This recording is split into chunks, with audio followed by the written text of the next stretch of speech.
دا مطلب دا چې خلک دوباره نشي اورېدی نو خبره دی بالکل صحیح ده یار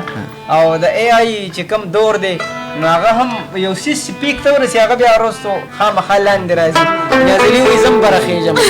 ښه نیازلي داسې کار دی لاندې دا خلک خامخا به پوهېدل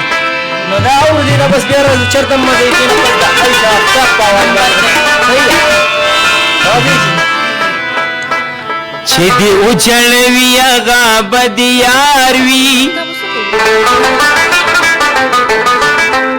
خندوي به د دشمنا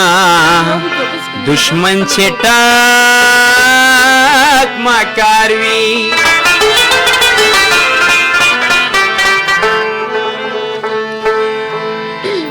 یو خدای دې داسې اولادي چالا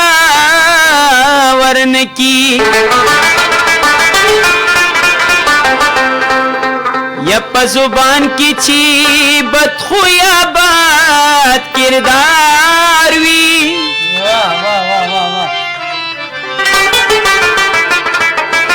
نو په دنیا کی بل سوک داسی غریب نشتا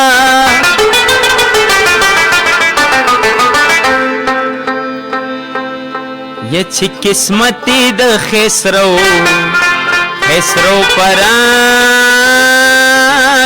خواروي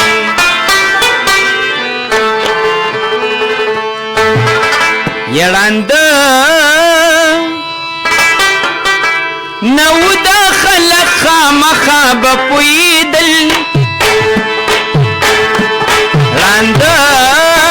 نو د خلق خامخا بپویدل سموستا چې یو بل رنگونه زړېدل سموستا چې یو بل رنگونه زړېدل لاند نو د خلق خامخا بپویدل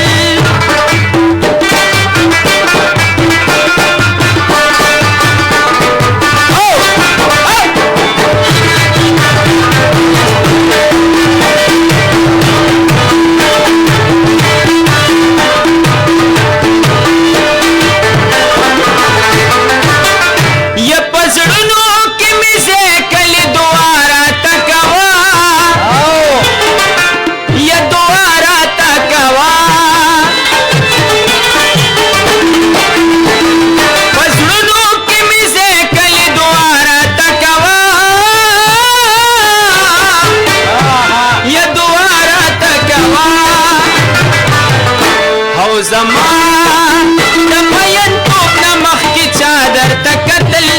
زمان د مین توب نه مخکې چادر ته کتل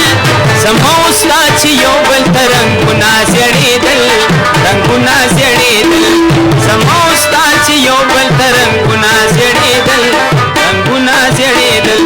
رنګ نو د خلق خامخا بپوي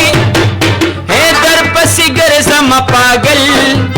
را سر روغو کا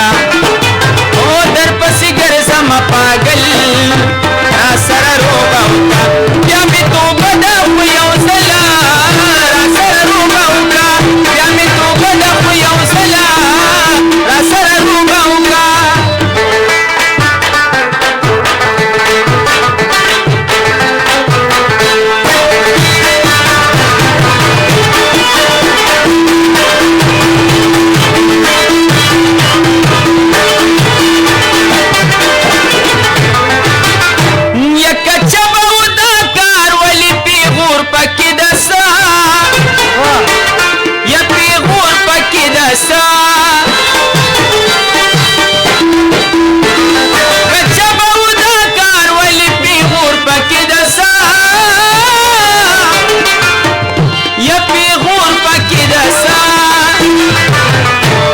سبل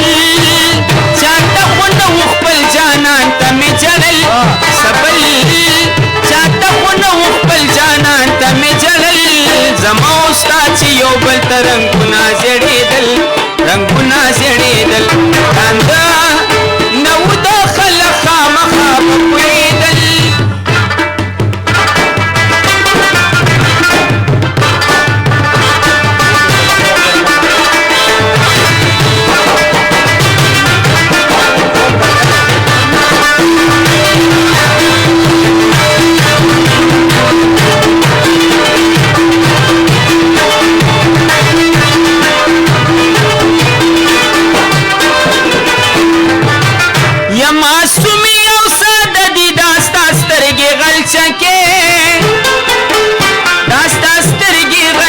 کې